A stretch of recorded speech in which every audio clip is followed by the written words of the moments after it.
Nicola, thank you so much for joining us on the podcast today. I thought it'd be great. I mean, we know I've mentioned you enough on the podcast, but I think it'd be great if you just to kind of introduce yourself and let people listening know your credentials and your background, and obviously then we can jump into a couple of key topics today. Yeah, absolutely. Well, thank you for having me. It's great to be on your podcast. For those of you who don't know me, I'm Nicola.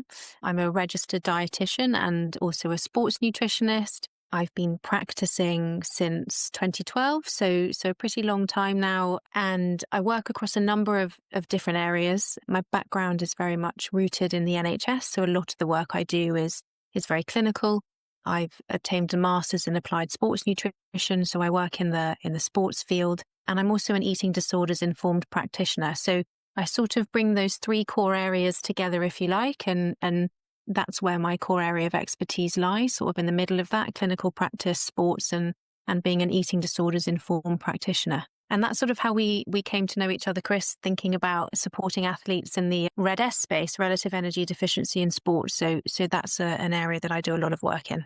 Yeah, and I think we have a number of kind of crossovers in the background, obviously with different individuals, and we often just talk about numerous topics through that coming through that are impacting people that we work with, and obviously probably are impacting the narrative of obviously when you're trying to work with people. Like it's so many of these things now that are kind of coming in to society, and I think the most important, well, the one I really wanted to talk about that kind of triggered this episode of this podcast today was actually jumping on here was GLP-1, the drug. You know, in terms of understanding more, I have a very surface level understanding of what they offer and obviously the benefits.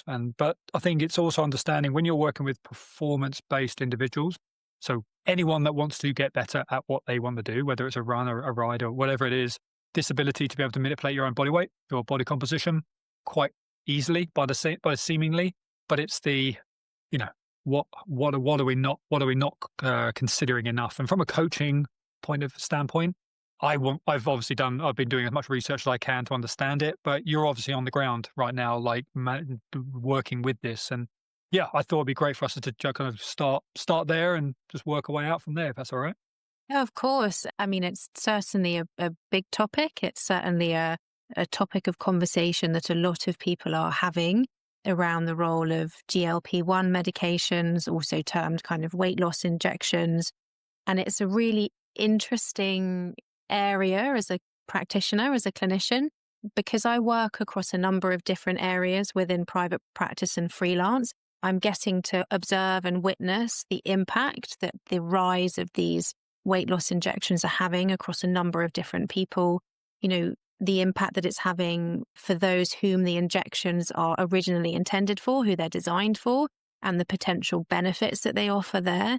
But I'm also observing more frequently, I guess, because the nature of my work in sports and within relative energy deficiency in sport and eating disorders, that this method for body composition manipulation is being increasingly used amongst those for whom it's not originally intended for.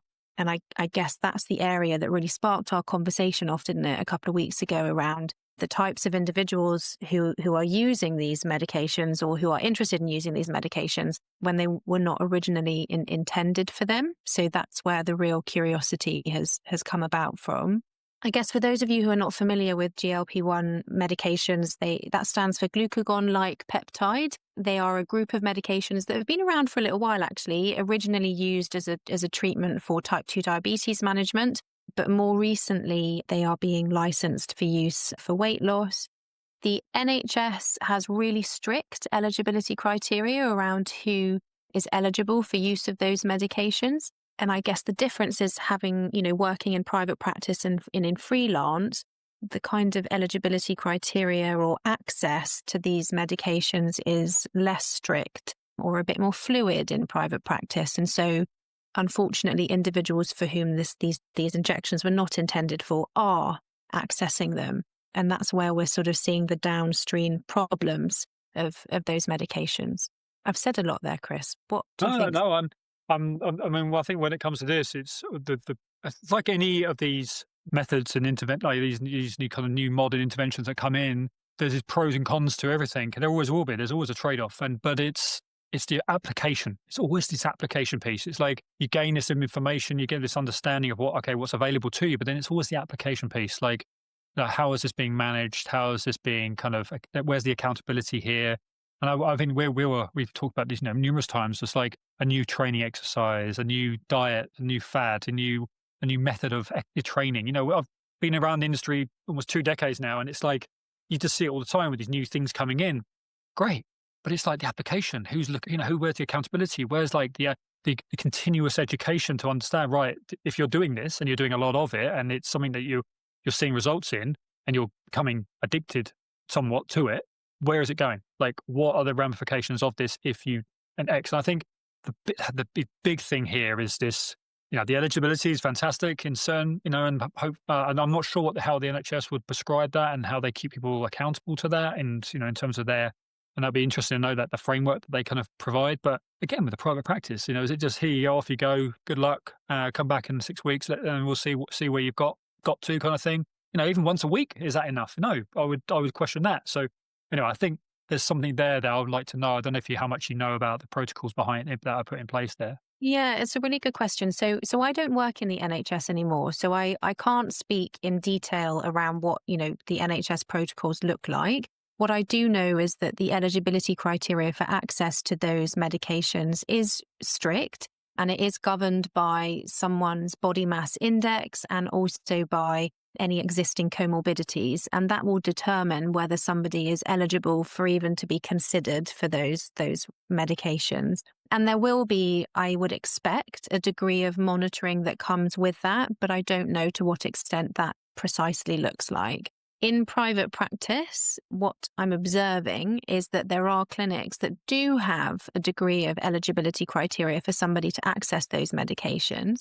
But unfortunately, what I'm also observing is that those systems are pretty easy to manipulate. And I can share a couple of really scary stories with you. I think I shared this one with you the other week about individuals who are altering photographs of themselves in order to present themselves as being eligible for access to these medications. And I've had a couple of individuals who have backgrounds of eating disorders who have been able to do that and access the injections, the medications. And so, individuals for whom these injections were not intended for, and actually for whom it would be harmful for those, to start those injections, are still accessing them. And I find that pretty scary, given one of the expectations or the foundation of healthcare is to do no harm. But unfortunately, there aren't adequate systems or screening in place in order to filter out, whether the right sorts of individuals are getting these medications. I guess one thing I would want to say is that it is absolutely a common experience that if anybody is feeling uncomfortable in their body, regardless of their body shape or size, that it's really natural to seek out a method to manipulate or change your body. That's a really common experience. And unfortunately, weight loss injections and medications now present themselves as another method, another way that someone may be able to change their body in some form. And the part that scares me is the lack of screening and the lack of support that's out there in order to determine whether it's the right type of intervention for somebody. Yeah, I mean, it's one of those conversations that we want to be kind about to a certain degree, because obviously you've got people out there who are looking to, they're unhappy and they want to be able to lose, X amount because it's potentially what they need. They perceive they need to do, and maybe they've got a fair amount to lose, and it's something that they've always struggled with. And it's similar to when you work with performance individuals where they've suddenly ramped their training up. They suddenly go from not doing a lot of running to suddenly doing 6 days a week of running. And that's a very common thing. Like, whether I agree with it or not, whether it's logical or not, it doesn't matter. Like, people will jump onto a marathon program every single minute of the day, and they're straight into 5-6 days worth of running, and they're ramping volume up over the course of 3 months, and they drop weight and they load their bodies with an insane amount of work. They will restrict their nutrition. They will manipulate their diets. Some people go completely clean. They won't eat anything processed. And again, extreme behaviors to lose weight. And it's been done for as long as for numerous generations now. I mean, and I think if you keep going back, you'll always see these kind of extreme tapeworms and things. I always think about those Victorian days, when they hear these stories. I remember of people consuming these things so they could literally starve themselves internally. But it's this innocence or this ignorance towards the what's happening. What is the mechanism here? What's going on here with these GLP-1 where this suppressing your appetite, this and when you're working with someone who has expectations on their body, they want to train and they may be training on a daily basis. This is what scares me as obviously as an endurance coach, as a coach who wants to prioritize health as much as performance. Like you are thinking, what are the negatives here? And they've got to be numerous, right? Because I'm working with people who want to run their first 5K, first half, their first marathon, their first ultra, their first Ironman. They want to get down to that race weight. And if there's a way for them to manipulate their body weight in a short amount of time, is it an option for them? There's a hideous amount of comparison that we have to deal with in life. And is this going to help them get there quick? But I think what I'd like to know, I don't know if you could explain a bit more about the mechanism behind these drugs. I mean, what's actually going on there hormonally, etc. I don't know. Yeah, so there are two main ways in which these drugs work. And the GLP-1 drugs kind of sit on an umbrella term. Some of them are licensed for weight loss, some of them are licensed for type 2 diabetes. So it depends on, the circumstances, and the different types of drugs have slightly different mechanisms. But the two main ways in which they work are to suppress appetite. And how that typically shows up for someone is that their motivation or natural drive to eat is reduced. People will often describe a significant reduction in food noise as well. So a lot of people who may experience preoccupation with thinking about food and eating food describe that silencing, that quieting, which can be, of course, very appealing for a lot of people who struggle with food noise. And the other thing that it does is it can help to improve glucose control, which is what they were originally licensed for type 2 diabetes. And, as a consequence of that, if someone's motivation to eat is significantly reduced, food consumption is reduced. And so total energy consumption is reduced. And as a consequence, the body will look for fuel from elsewhere and will use body fat stores as a source of fuel. And that's what results in weight loss over time. That's the very kind of simple principle.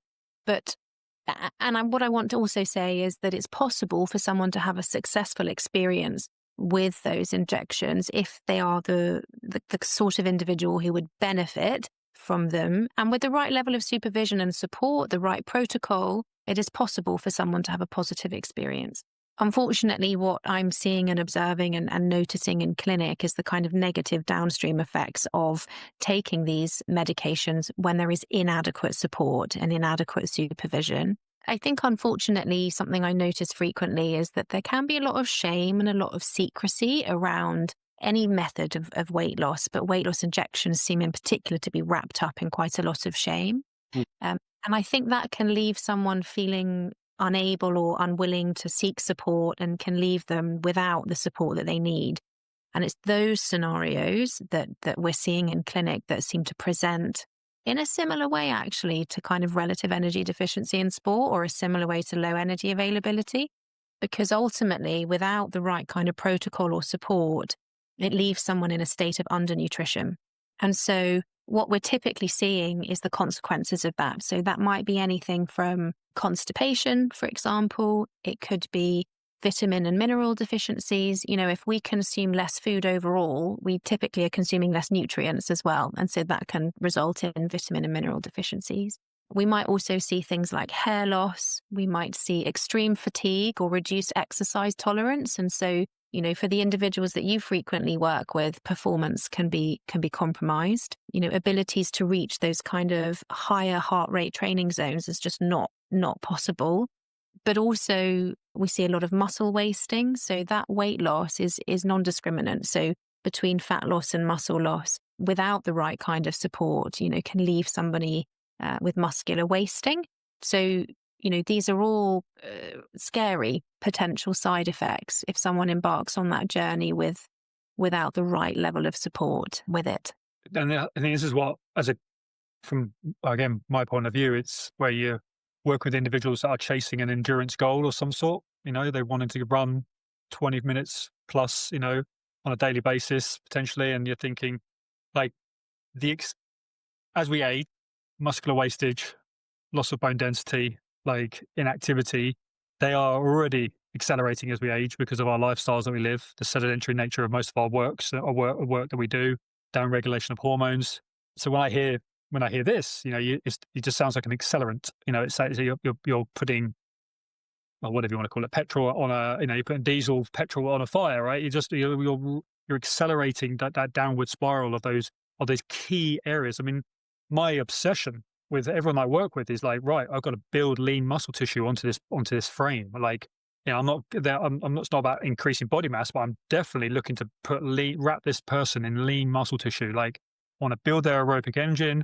I want to build up their ability to hurt, to put themselves in put work into their body, but they've got to be doing it from a safe place, and that has got to come from their physiology. And it's like, right, nutrition, their recovery, their S&C, the strength and conditioning, because the bone density, like your ligament and tendon health, like what are the most common injuries within endurance sport, within running, for instance?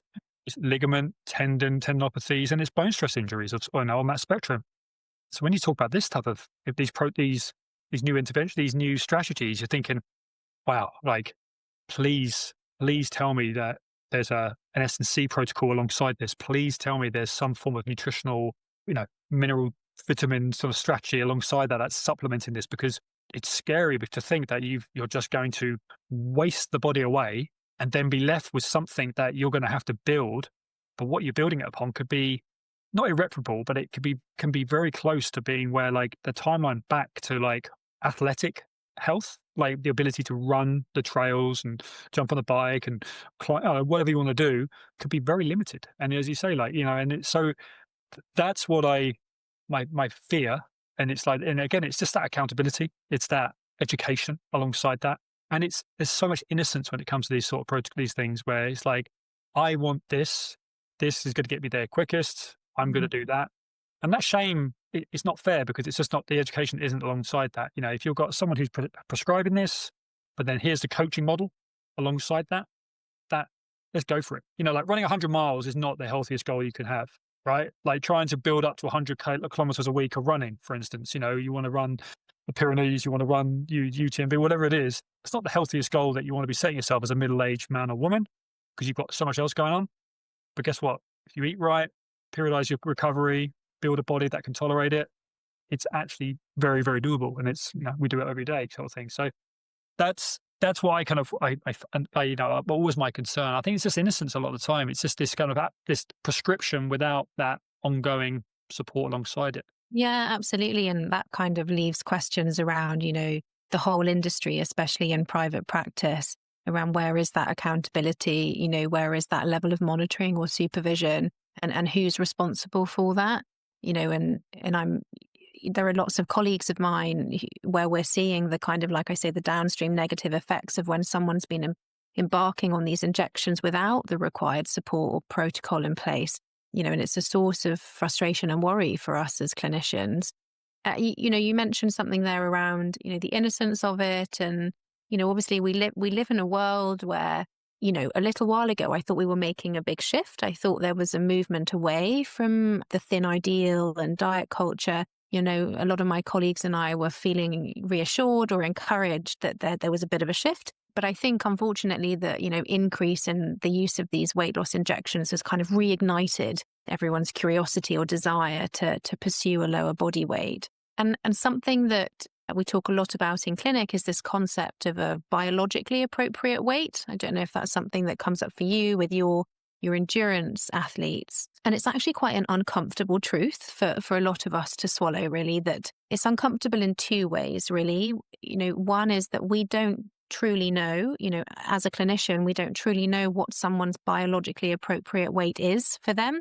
And what we mean by biologically appropriate weight is when someone's physiology is functioning optimally and that they're living without restriction, without disorder in some form. We don't know exactly what that weight is for someone. And people often come saying, well, I don't know what weight I need to be, for example. And so that's one uncomfortable truth. And the second uncomfortable truth is that the reality is a lot of people, a lot of athletes I work with, or those facing disordered eating, it may be that they need to maintain a body shape and size that's different from the one that they feel more comfortable with.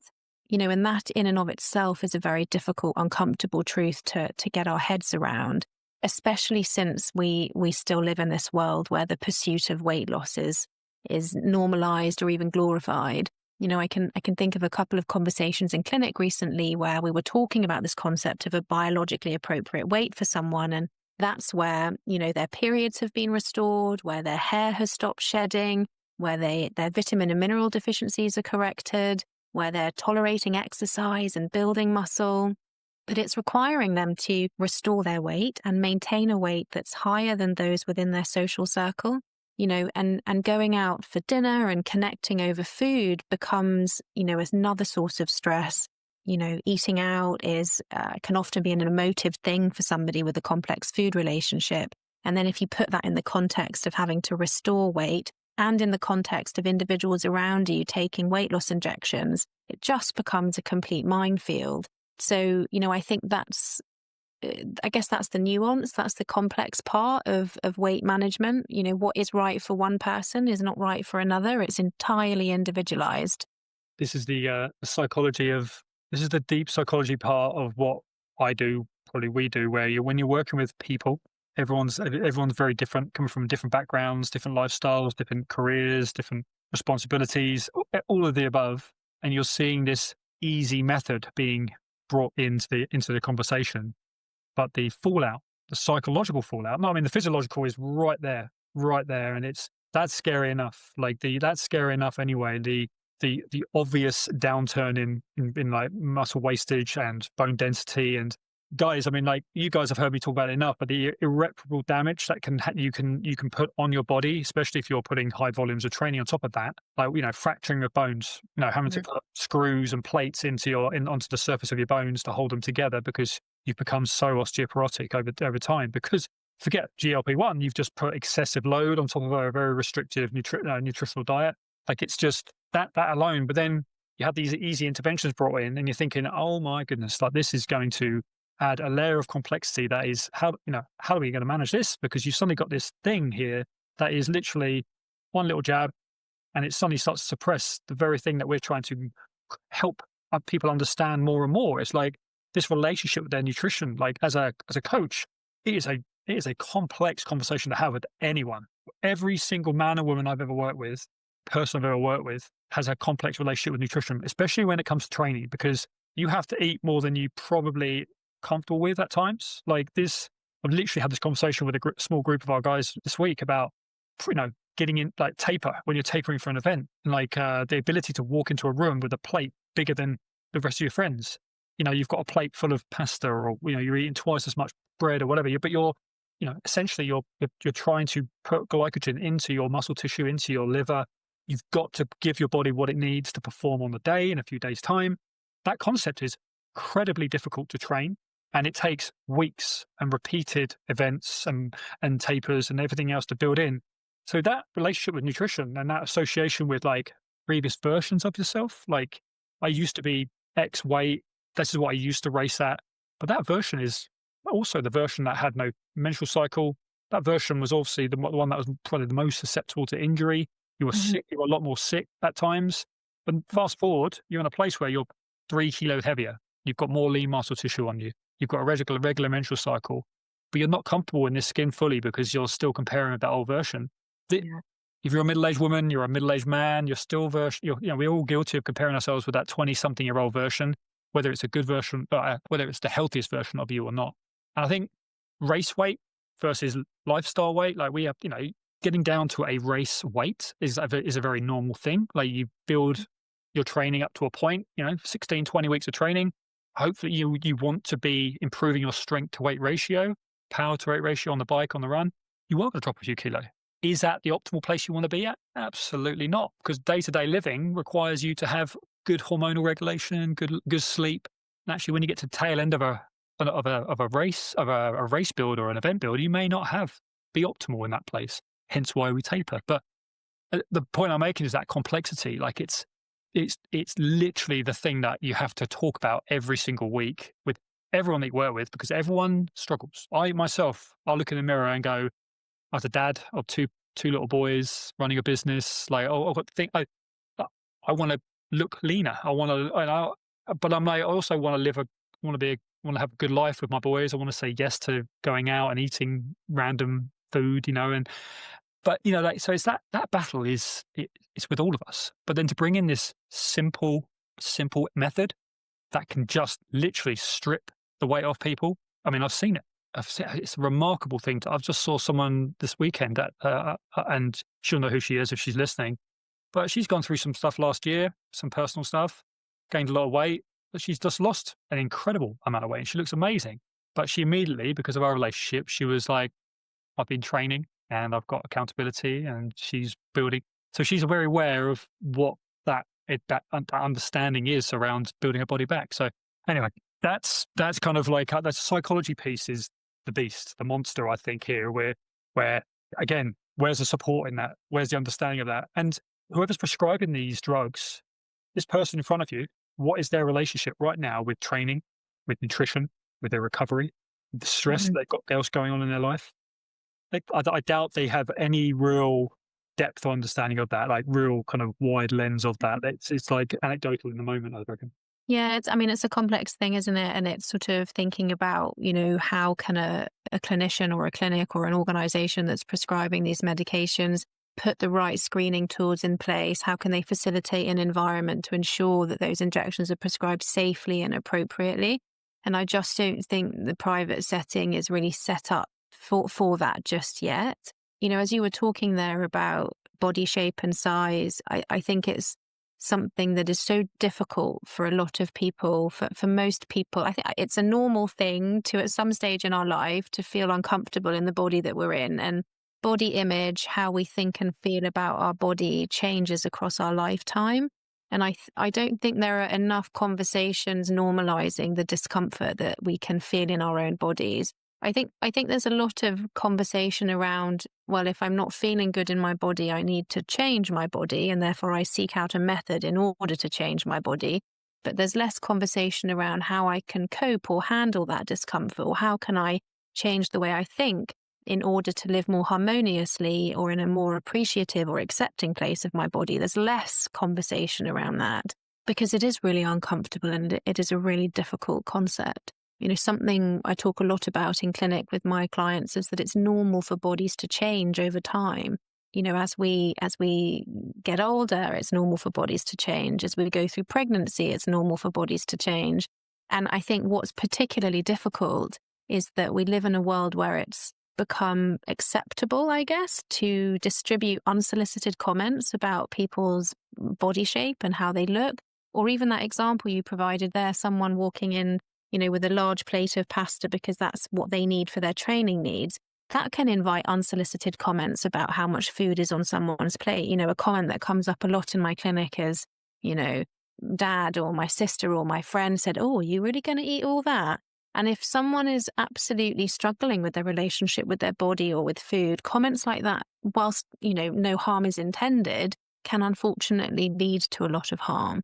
So, the way we talk about the food, way we talk about body image and the way we interact with it, it's not an inert thing. It's not a completely neutral thing. We have to be really careful about the language we use around all of that.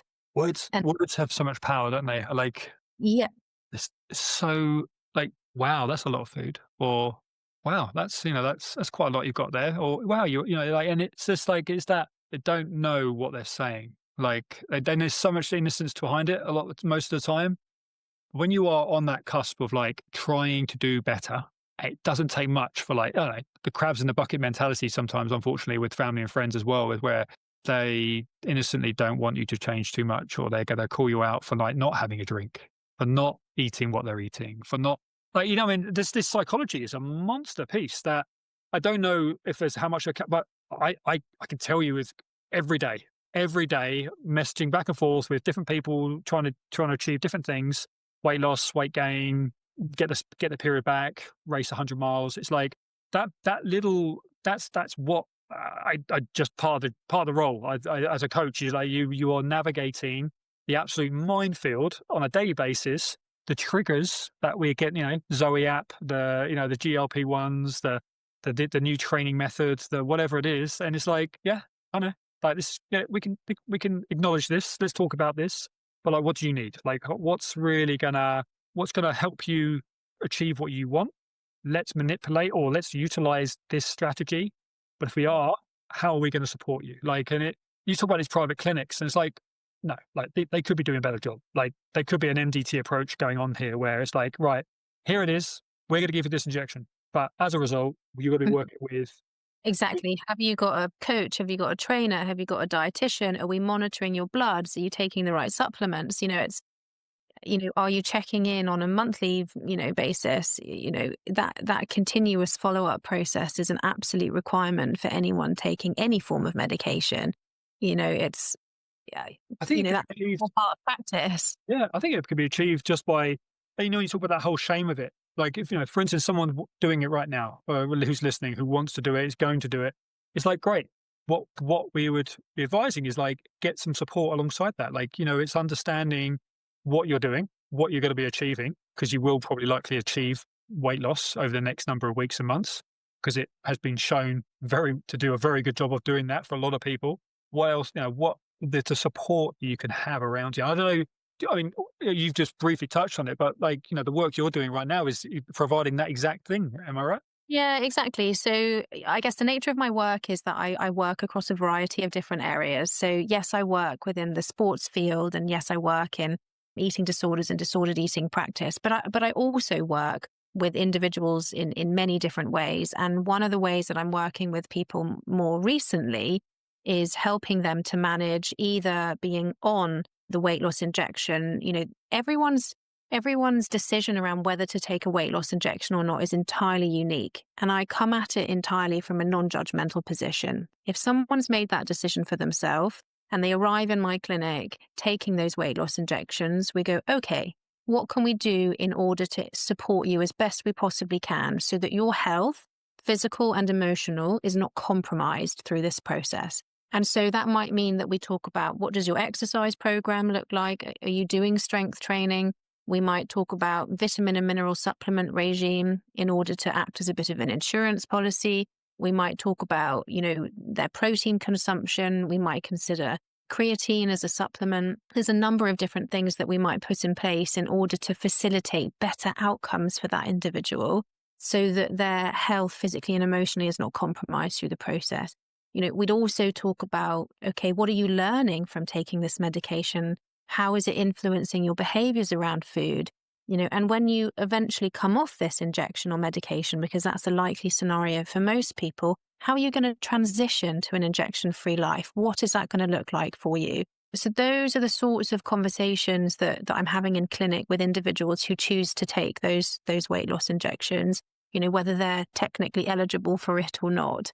So that's the kind of approach that's going on quite a lot at the moment in clinic. You'd like to think. You'd like to think. I mean, I haven't done enough research really to understand, like, in terms of how it's being delivered, or who's delivering it. But this multidisciplinary approach, where you're working across this wonderful spectrum, where you're considering all the variables, and we live in a world now where you can action all those areas quite reasonably comfortably. Like, and not to sound like it's not too blasé about it, but like, you just listed it, and it's actually, you think, actually, most of the people listening to this will be going, okay, that's all doable, right? Like, it's proteins, vitamins and minerals, it's some creatine, it's some bit of strength training, appropriate strength training. It's like, okay, what's the like planning ahead, thinking, right, what's my nutritional strategy going to be beyond this? Like, what do I need? What's my Yes. is actually very mappable. Like, you can think, and even someone who has never trained ever and who's doing this and is very innocent. And I know a few people within my family circle, friends circle, who are never trained, never, and but they're manipulating this. These are all very simple strategies that you can start to just bum, ba bum, ba bum, and build in. I mean, I don't know what sort of timeline we're talking. Are we talking like when we take? Is this like a 3-6 month kind of? It seems quite quick. I don't know.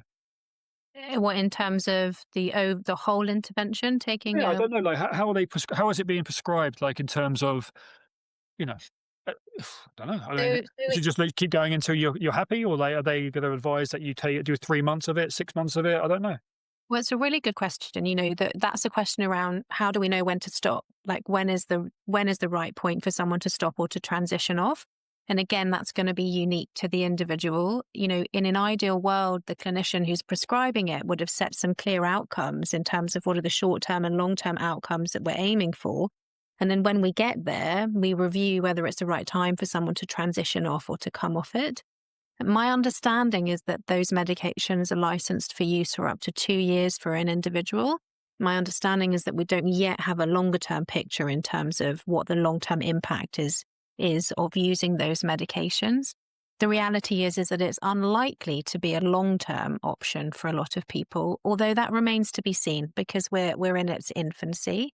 How it typically works is that someone starts on a low dose. This injection takes place once a week. You start on a low dose and then you titrate up over time until you reach either the maximum dose or the right dose for you that facilitates the rate of weight loss that you're after, but also without, it's a balance with symptoms. Some people are experiencing negative symptoms, day to day, like nausea, for example, which obviously makes engaging with real life really tough. So there's a balance to be found there. And in an ideal world, the prescribing clinician will be monitoring that. But it is possible for people to seek out these medications, off the internet, or, we don't know what some people are purchasing and getting hold of. And that's the really scary scenario. Well, we've seen it for decades with people manipulating, anabolic steroids and everything else in between, weight loss drugs. I mean, they've always been variations of around, but we've also known there's always been a black market for it, and a self-prescribing group of people out there who will just give it a go. But it's just, we live in such amazing times where we can manipulate our physiology, and we see it. People getting up onto a stage, in the best physique, the physique modeling and things. You've got people adding massive amounts of muscle tissue to their body. You've got people over here who are running, 6 days in a row, hundreds of miles. I mean, the ultra endurance space has never been stronger. There's more events. I was at the National Running Show last year, and used to be the years before, people come up to you talking about their half marathon entries and their marathon entries. You've got members of the public entering 50Ks, 100Ks, and you're thinking, my goodness, that is remarkable and amazing.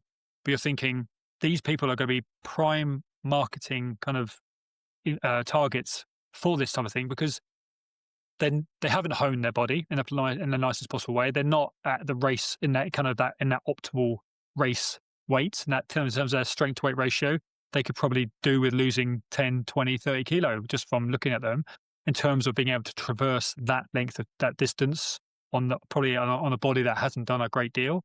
You're, as a coach, you're thinking that, but then to think that there's something in place like this that could just be dropped in and strip it off, place a ton of mileage on it, what's going to happen? And the evidence, as you say, because it's in its infancy, there's not enough research here to support it, but it's showcasing a lot. I mean, I've seen 2 or 3 people face on who literally a skinnier version of themselves. It's not even a leaner version; it's a skinnier version of themselves, and they look weaker. And they're not training. They don't feel they have the capacity to train at the moment. And you're thinking, okay, these are the signs that you don't want to be continuing to build upon, especially not over a 2-year period. You think that the dosage of it wants to be monitored and managed.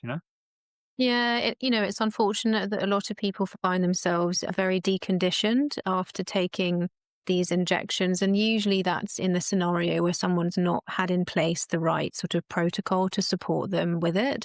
I think it would be very unlikely that someone could train as hard as they want to, or train in the way that you're describing whilst on a weight loss injection. What we're observing amongst the clients that we work with is that, reaching the kind of top end, maximal effort, or even anything above zone 3, to sustain that for any length of time is entirely compromised on these injections. And also compound movements, lifting large weights or having to recruit large muscle groups when you're in this undernourished or, energy depleted state. It's pretty impossible. Oh no, I'm with you, but I'm also the most common thing you see in terms of injury, the reason why people get injured is because this devout belief that if they just stay in this zone 2, they keep things easy. And there's people right now who I know who are clocking up 6 to 7 days worth of training a week, and they are jumping on that bike and they're just spinning their legs, and there's an innocence to it, and there's definitely, and where no, they're they're pouring in 45, 60, 90-minute efforts on a bike at very low intensity, but there's an erosion happening. There's a restriction in the background in terms of nutrition anyway. And you're saying, and this is what's leading to this loss of bone density anyway. This is loss Mm. of latent tendon ligament health. And again, then you've got this accelerant just sitting there. And you're thinking, please don't let that then become another way of manipulating this situation. Because as you say, you can't reach peak power, peak volumes. But actually, I would challenge, and again, fast forward 12, 24, 36 months and go, are there individuals coming through that have been following a very low intensity, high volume, high time on their feet, high time on the bike in the water, moderating the intensity, but still putting the volume in with this extra level of restriction in place? Like this is that spectrum that people aren't talking about because people aren't fully aware of the severity of what long-term LEA, low energy availability looks like, long-term red S looks like. It, me and you, I've had to live it, work through it with multiple people over the years. Mhm. Again, this type of intervention, this GLP-1 scenario just goes, wow, this is terrifying. Like as to what this could be doing as an extra. Yeah, absolutely.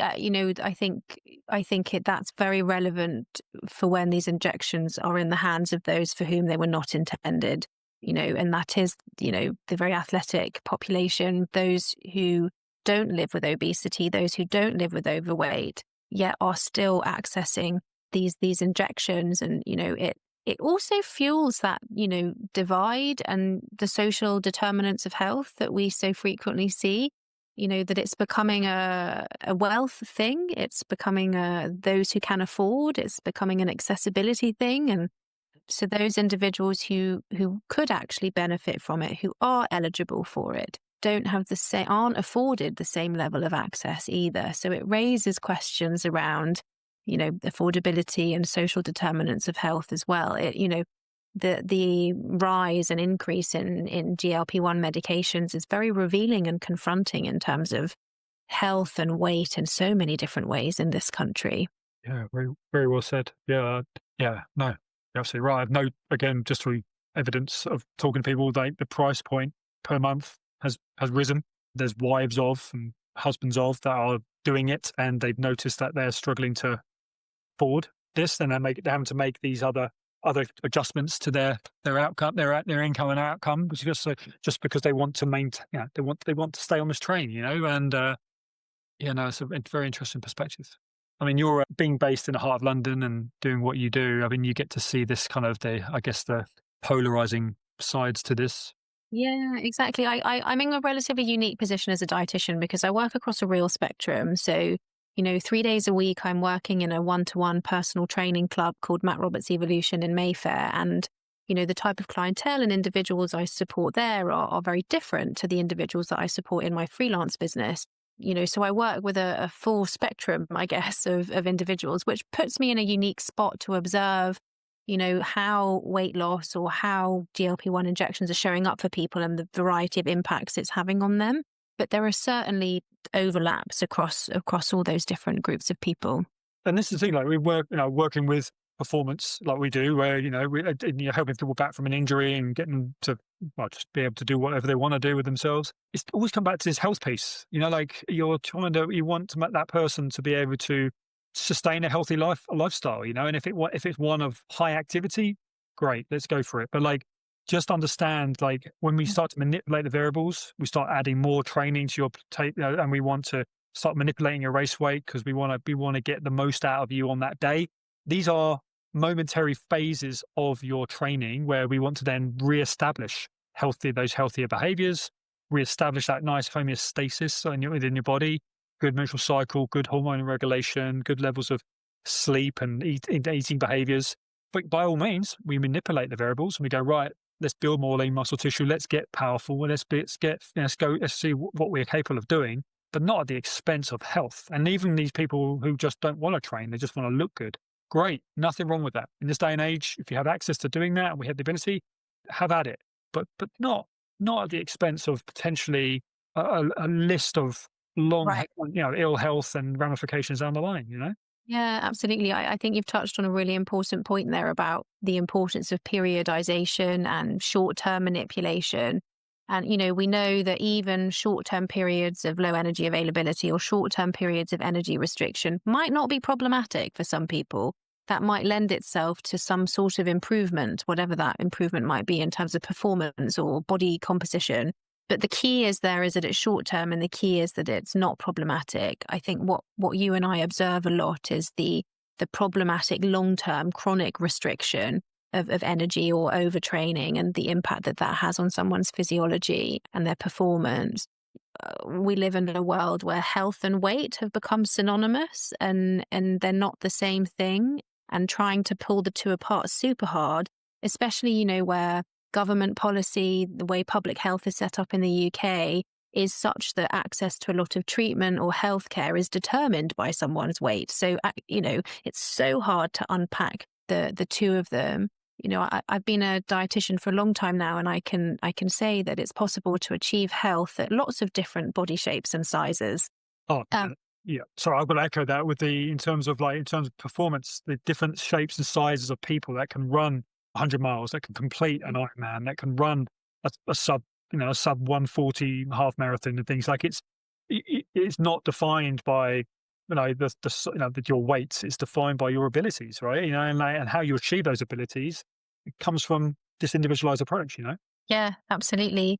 But there's so much programming that's gone on a public health level and societal and cultural level. It's going to take a really long time for us to reprogram our way of thinking, and that requires us as clinicians to stay steady and to stay calm and to help facilitate really safe and non-judgmental conversations. Because a lot of people are out there having to go against the flow, of what's considered normal or acceptable. It's tough out there. I was thinking it's like so many people are left to quarterback, quarterback their own kind of rehab, in terms of injury. The same principle where they kind of, right, I need to find someone to help, like physio, and then some strength conditioning, and then some nutritional help, and then some sort of coaching around the sport I want to get back into playing. You're trying to create your own team around you. And we know there's celebrities and professionals out there who can manipulate this, but they've got a team in the background. They've got people telling them what to eat, how to eat. They're working on their S&C. They're moderating all those factors. Most of us have to quarterback that ourselves, and that's where this education piece comes into play. These types of conversations, like making it very aware, like that. And the action points, there are some very simple and achievable action points here, as you listed earlier on. Working with you, it's just, don't be afraid to have those further conversations. If you're already on that road and you're Yeah. already is having conversations with someone like you, I presume. Yeah, absolutely. People like me, I have lots of colleagues who work in a similar space. It's also about, unfortunately, a lot of advocacy for yourself has to go on in healthcare these days. NHS GPs aren't necessarily aware of, say, for example, Red S, for example. I'm frequently writing letters to GPs to ask them to carry out particular investigations or to make referrals to the right kind of sports and exercise, physician, so that somebody can get a diagnosis or someone can be investigated for a diagnosis. So it's, I would hope that if someone was accessing a weight loss injection via the NHS, that they're also then being referred into an appropriate pathway that allows them to get the support that they need. But if someone's accessing these medications privately and that pathway is not routinely available to them, it will require them to advocate for themselves and seek out that support, whether it's through a dietitian or a personal trainer or someone who's got experience with these medications. I think in that respect, anyone who's listening is finding someone who has that holistic approach, someone who's probably articulating these types of points all the time: blood and hormonal health, like understanding nutrition, prioritizing that health piece as much as that performance piece, because it's just, you can't have it. You can't have it without it, And if, we can manipulate, we can manipulate change, but how do we get there? And what sort of accountability is in place? So, Nicola, this has been amazing. Can you, if the guys listening right now, if they wanted to kind of find out a bit more about you or where they can find out more about what you do?